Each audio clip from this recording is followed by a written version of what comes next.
Welcome. I'm Sylvia Munoz-Schnapp here with KDTV.com, and we're continuing on the stories of local families whose ancestors lived during the Cristero Revolution. That's the revolution in Mexico between 1927 and 29.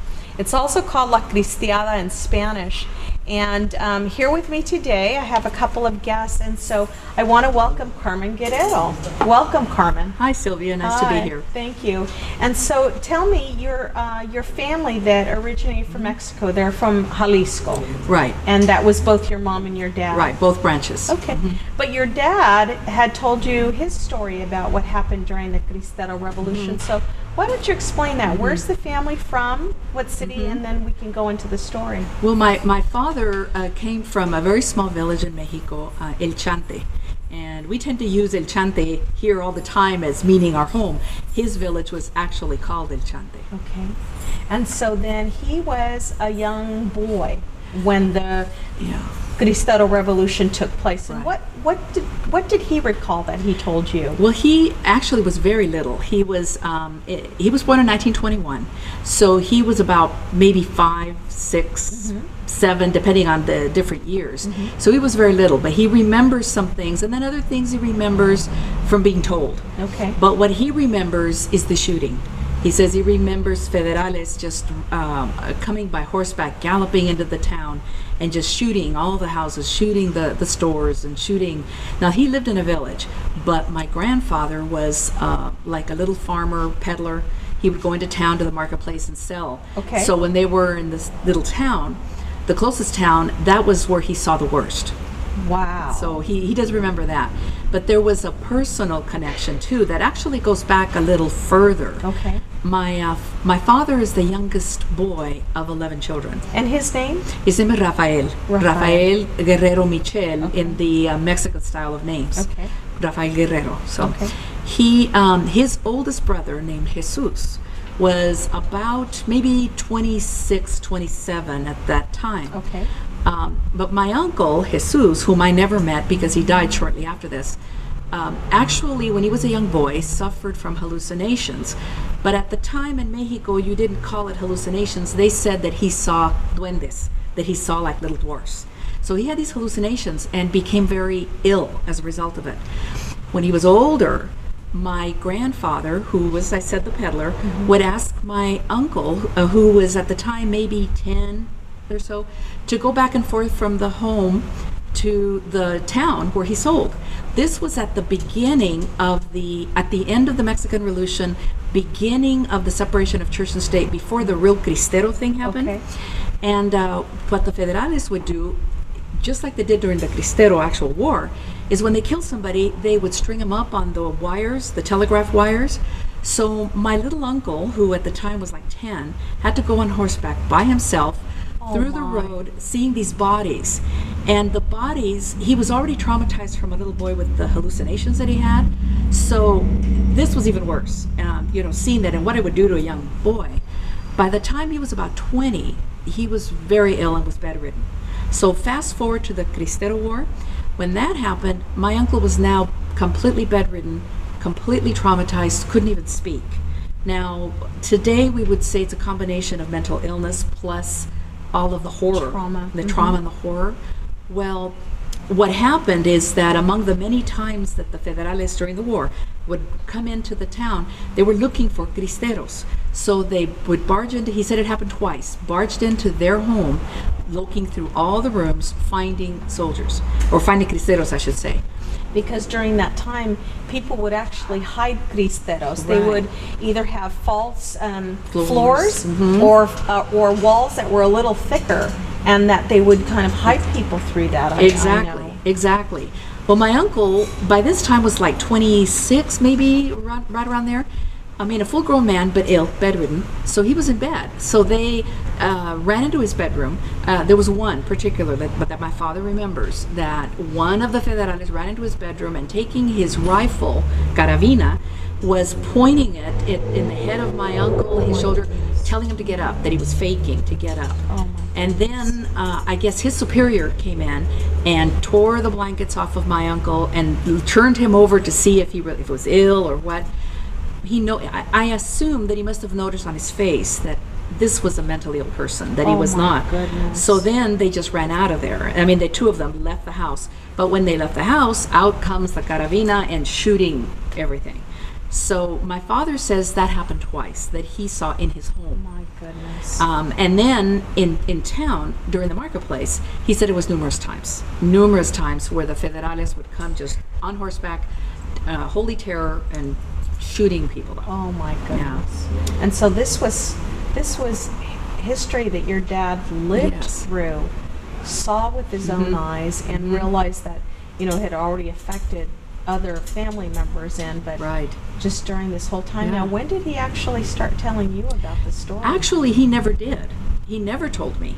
My father, he went through a lot of trauma, not only because of this, and he was quite young, but other things that he saw.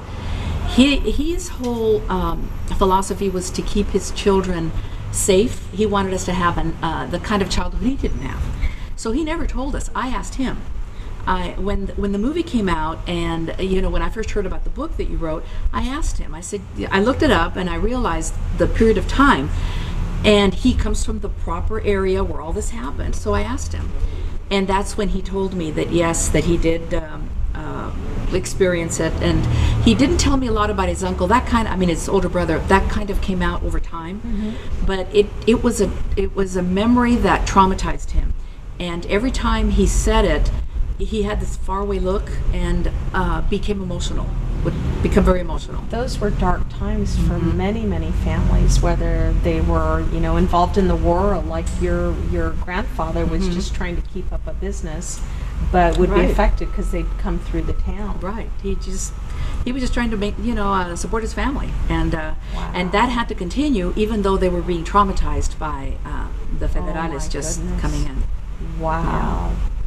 I know. It's the other thing that's very interesting from a historical perspective is the two different branches of my family. My father, they were very, very poor, and he had to be a vendor, and they suffered that way. On my mother, at the time that all this took place, they were quite wealthy, so their experience was completely different. I mean, it was still federales, but it was very different than from my uncle. And so do you think because they were wealthy that they were really more of, that the federales didn't persecute them, so to speak? Well, what do you think happened during that time? Well, they didn't persecute them to the extent of the shooting and all that, but what they did do is a lot of looting. Okay. My grandmother was raised by her grandmother. That's sad. Wow. Yeah, and my grandmother's grandmother was one of the wealthiest women in their town, and as such, she ended up being a caretaker of church property, so that the churches weren't looted, because they were looted too. Correct. So she ended up storing a lot of the silver, the chalices for communion, the crucifixes, Hiding all of that. Because certainly during that time, that one of the big things the federal government did in Mexico was to go into the churches, take what was, good stuff, the jewel encrusted things, etc. Take even paintings, Right. and Right. just loot all of that, Just and loot. then burn the buildings or just destroy everything Right. else that they left. Right. And so then this grandmother, She would be my great grandmother. so she then took control of some of that and hid it, And so hid that it. the Right. federales wouldn't find Right. that. Wow. And that actually started back at the end of the revolution. My grandmother, at the end of the revolution, she was about 17, and it started back then. So you're talking a 10-year period of that kind of evolved from the revolution to the Cristeros. Wow. My grandmother remembers, and she never told me. Again, she had the same philosophy as my father of trying to keep us safe. But my mother told me of the stories she would tell, that my grandmother, on this big ranch that she ran, they had, of course, a well, and they also had underground storage. So the well is where she would throw my grandmother in as soon as they heard the federales coming. So my grandmother was down this well for hours and hours and told, do not get out of this well. Can you imagine that? Just the biggest trauma. My grandmother was never able to be in a confined space anywhere because of the trauma of being down this well for hours. Hidden. So that she wouldn't be taken or, Raped or Yes. taken hostage or whatever, because I know that that's what happened to some people too during the church. Especially the young girls. Wow. Yeah. Wow. So they're and this all happened in Jalisco. Yes. The state of Jalisco. Yes. Where was then your grandmother and great-great-grandmother? They lived in an area, the town was called Ejutla. Ejutla. And I wish geographically I could remember exactly where it was, but it's not that far away really from where my father was raised. Okay. My grandmother's name was Monique, not my grandmother, I'm sorry, my great-great-grandmother, the one who was the rich landlady. Her name was Monica Michel. And she was actually a doctor, and she was in addition to being the wealthiest, she was also very philanthropic, and was the one that provided all the, all the medical needs. Right. So there was a lot of respect for her and a lot of trust, which is why the church entrusted her with their items, with their silver and gold, probably. Yeah. Wow. So it was for many, many years, like I said, and from there, by the time the actual Cristero War occurred, by then my grandmother was in her late 20s. She was now married and away from that region, so she never encountered any more from it. But she said it was she remembered that it was at least 3-year period where the federales would come in, they would ransack the home, and every time they'd be looking for riches and money and silver, and my great-great-grandmother would tell them, "You've been here before, you've taken it." That was her answer. And so, but they still ransacked. They ransacked to make sure. So my grandmother said that every time she came out of the well, it was to destroy property. And they had to, get it with all the workers, get it back up, just for the next time. Wow. And it get destroyed again. Oh my goodness. So to then have something reoccur like that over the course of 3 years. 3 years. Oh my goodness. And then after that, she moved to a different part of the state and didn't experience it, like I said. So it was two different extremes, because we know through history that it was the wealthy that bankrolled the whole correct movement. So they would give money and ammunition, whatever they had, even horses. They would donate to the cristeros, to the soldiers, in order to fend off or fight off the federal government. I don't have any stories to say that my great-great-grandmother did that, but knowing that she was a very strong woman of faith, I believe that she would have been among those. If she was entrusted with the church's belongings and property, I'm pretty sure she would have. Now we understand then during this time there were other groups that helped the cristeros, so it wasn't just where they were soldiers, and sometimes the wives went out into the battlefield too, but they helped with the making of food and the wash and everything else.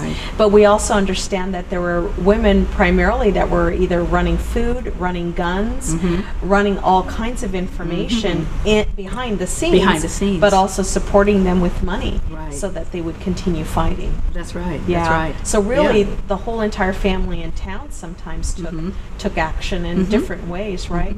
That's right. Wow. Yeah. What fascinating story about family, your family on both sides. On both sides. Very different experiences, but yet during that time. And so what would you advise others that, were of a certain generation that maybe our parents didn't want to talk about anything, or that we might have some older uncles and aunts that know the story? What would your advice be to encourage them to talk and to talk? And to write things down. To write things down. My father is now 90. He'll be 91 in November. Oh, God bless him. And he suffered a stroke in December last year, but he still is okay. So I thank God for that. And having him tell me again was a little bit of a struggle for him. But we know medically that when you get an older person to go back into their memory and to talk about this, to bring back those memories, even though it could be emotional, it's good therapy. So I would encourage anybody to speak to older relatives and to write these stories down. It's very important. Very important. And I would imagine, and I know that once we know the history of our ancestors and their strong faith, and how they weren't going to renounce God in order to live. They just continued to say, Viva Cristo Rey, long live Christ the King. That they're a courageous people, very people that we need to honor, and know that if that's where our roots are from, then we can accomplish anything. We set our minds to, right? Exactly. And if we go back and we think about our grandparents and great-grandparents and think about the things they used to say. My grandmother would often refer to a Cristo Rey, and it never occurred to me why. So sometimes the things they say are clues into what their experiences are. We just need to ask the questions. Absolutely. Carmen, thank you so much for coming today and talking to me about your family history, about how they were involved in the Cristero Revolution. Thank you. Yeah. It was great. Thank you for inviting me. You're welcome. Thank you.